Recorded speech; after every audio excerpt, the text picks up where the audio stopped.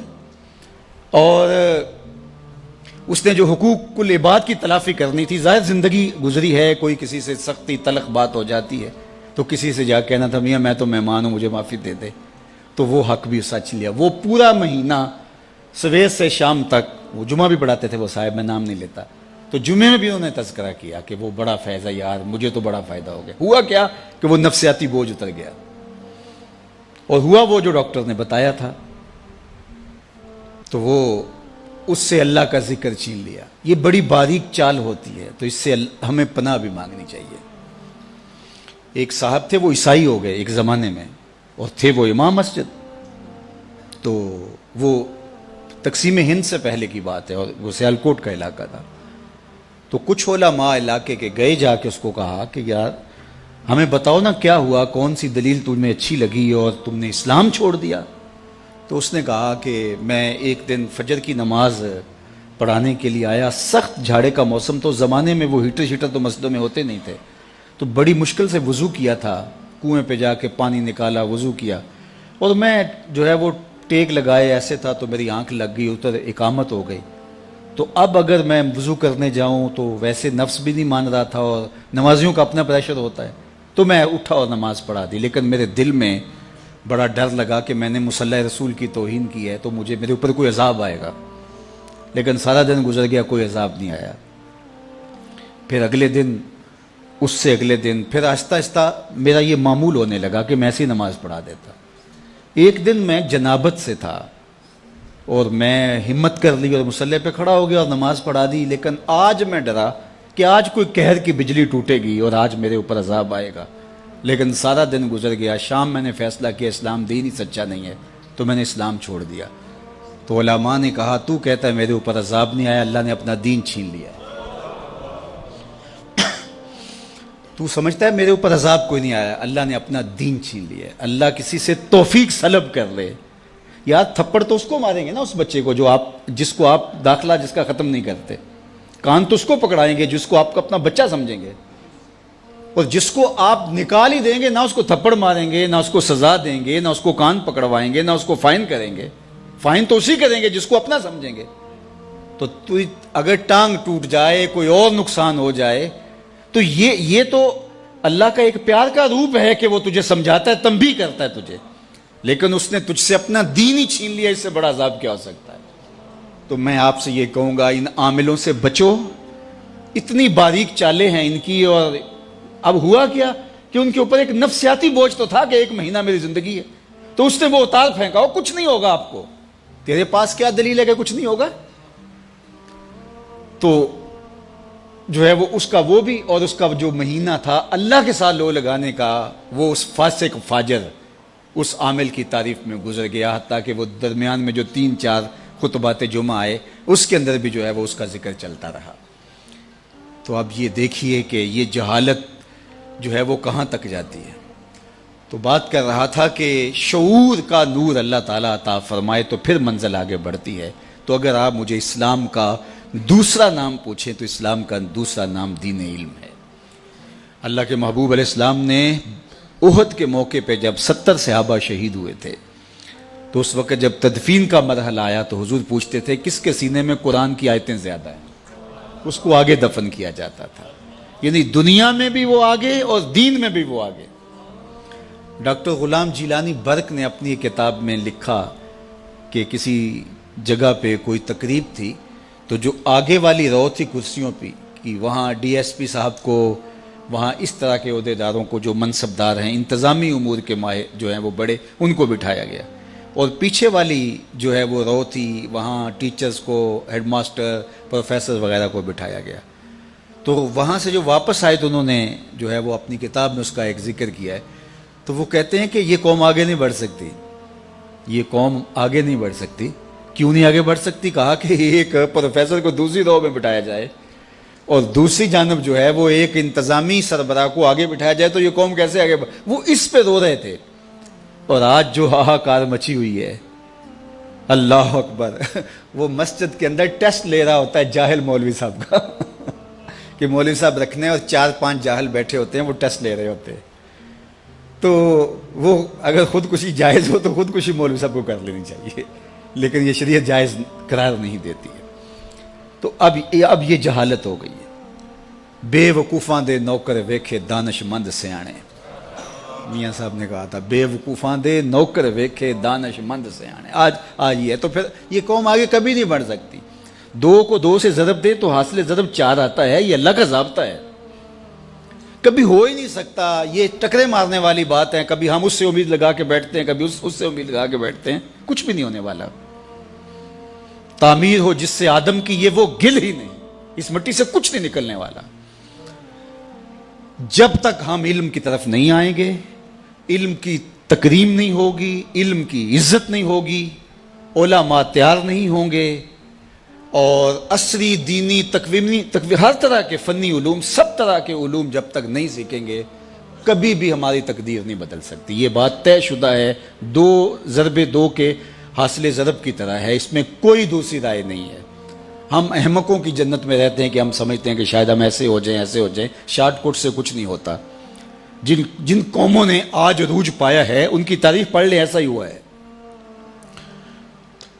تنے بردہ سے بیزار ہے حق، خدائے زندہ زندوں کا خدا ہے.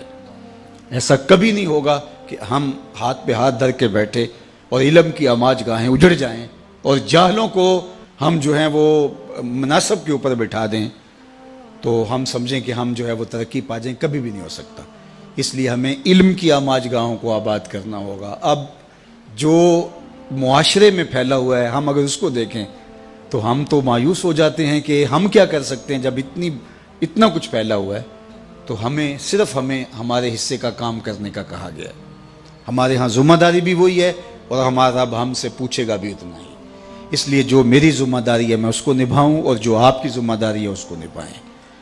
اللہ اکبر. اور وہ ہم نے کرنا ہے. تو انشاءاللہ یہی چراغ جلیں گے تو روشنی ہوں گی. انہی عام آج گاہوں سے نور پھوٹے گا، یہیں سے اجالے پھوٹیں گے. تو اس لیے میں آپ کو کہتا ہوں کہ جہاں بھی چراغ علم روشن ہو وہاں اپنے جگر کا خون ضرور ڈالیں. یہ کام کرنے والوں کے لیے آج کے دور میں دین کا خلوص کی بنیادوں پہ کام کرنے والے اگر آپ ڈھونڈنے نکلیں گے تو آپ کو ملیں گے نہیں، انگلیوں پہ گننے والے لوگ ہوں گے چند، لیکن ایسا نہ ہو کہ ان بیچاروں کو بھی کام کے لیے وسائل رکاوٹ بن جائیں۔ تو اللہ نے جس کو جو دیا ہے، صلاحیت ہے، مال ہے، وہ نچھاور کر دیں تاکہ ان کو کم از کم اس باب کے اندر کوئی پریشانی نہ ہو۔ ویسے بھی فرمایا گیا کہ دین کا کام درہم و دینار سے ہوگا قرب قیامت میں۔ اس کا ایک معنی تو یہ ہے کہ لوگ دین کو درہم و دینار کے بدلے میں بیچیں گے، اور دوسرا یہ ہے کہ اگر کوئی کام کرنا بھی چاہے گا تو اس کو وسائل کی بہرحال ضرورت ہوگی۔ وہ زمانہ تھا کہ علماء برگد کے درخت کے نیچے بیٹھ جاتے تو لوگ ان کے پاس آ کے پڑھ کے وہیں سے چلے جاتے۔ مجھے اچھی طرح یاد ہے، میں بالکل بچہ تھا، والد گرامی کے پاس جو لڑکے پڑھتے تھے وہ ہماری بھینسوں کو چارہ ڈال رہے ہوتے اور جو ہے وہ بہت خدمت کرتے ہوتے، لیکن آج جو ہے وہ میں تو اپنے طلباء سے کوئی خدمت نہیں لے سکتا۔ اس وقت وہ مسجد میں جا کے سو رہتے اور بیٹھک میں آ کے جو ہے وہ دن کو سبق پڑھ لیتے۔ تو آج کیا ایسا ہو سکتا ہے؟ آج اچھی عمارتیں بنانی پڑیں گی، اچھا ماحول دینا پڑے گا، ایک چھت تلے سب کچھ فراہم کرنا پڑے گا۔ تو پھر تقاضے بدل گئے ہیں، جب تقاضے بدل گئے ہیں تو ہمیں بھی جو ہے وہ تھوڑا سا اس میں کام دینا ہوگا، اور اس راستے کے اندر خرچ کیا گیا مال۔ حضرت شیخ احمد مجدد الفسانی علیہ رحمہ فرماتے ہیں دیگر مدات میں خلوص کے ساتھ لاکھوں روپے خرچ کرنے سے اعانت دین میں ایک دانگ یعنی ایک ٹگا خرچ کرنا زیادہ افضل ہے، کیونکہ اس سے اعانت دین ہوگی، دین کو تقویت ملے گی۔ تو اس لیے میں آپ سے کہوں گا ہمیں بہت بڑے سرمایہ داروں کی ضرورت نہیں، یہ جتنے لوگ یہاں آپ بیٹھے ہوئے ہیں، آپ کو لاکھوں نہیں ہیں، ہزاروں نہیں ہیں، چند سو لوگ ہیں۔ اگر آپ چند سو لوگ یہ سمجھ لیں کہ اللہ نے ہمیں بیٹے دیے، ہمارا ایک بیٹا دارالعلوم میں پڑھ رہا ہے، اگر پڑھ رہا ہے تب بھی اگر نہیں پڑھ رہا تو سمجھیں کہ ایک بیٹا ہمارا اولاد سے، ایک ہمارا بھائی، ایک ہمارا دوست دارالعلوم میں پڑھ رہا ہے اور اس کا خرچہ میرے ذمہ ہے۔ صرف اتنے لوگ جڑ جائیں اور کہیں کہ ہم نے کرنا ہے تو کبھی بھی جو ہے وہ ان کو وسائل کے لیے کچھ نہ کہنا پڑے، اور یہ ہونا چاہیے، اور اس کے لیے اس کے بغیر چارہ کار نہیں ہے۔ باقی ماشاءاللہ انہوں نے کر دکھایا۔ میں تو جاتا ہوں تو بڑے بڑے مزار دیکھ کر کے بعض کا طبیعت ہوتی ہے کہ جو ہے وہ اتنے مزار بنانے کی کیا ضرورت تھی، جامعہ بنایا جاتا، لیکن یہاں مزار دیکھ کے مجھے دکھ اس لیے نہیں ہوا کہ جامعہ اس سے پہلے بن چکا تھا، تو لہٰذا ان لوگوں کا حق ہے کہ جو ہے وہ ان کو اعزاز و تکریم دی جائے اور ان کی عزت افزائی کی جائے۔ تو اللہ اس مسجد کو، اس دارالعلوم کو آباد رکھے، اور خالد مرحوم رحمۃ اللہ تعالیٰ علیہ کی قبر کو بقعہ نور بنائے۔ ان کے جو رفقائے کار ہیں، محترم حیدری صاحب ہیں اور دیگر، اللہ تعالیٰ ان کو ان کے مشن پر گامزن رکھے، اور یہ جو سلسلہ نور شروع کیا ہے اللہ تعالیٰ اس کے لیے خزانہ غیب سے وسائل بھی دے، اور اللہ تعالیٰ جل شانہ یہاں خوبصورت تعلیمی نظم کی صورت عملی طور پہ ہمیں نظر بھی آئے۔ اللہ اپنی خاص پناہ امان اور حفاظتوں کا حصار دے۔ وآخر دعوانا ان الحمدللہ۔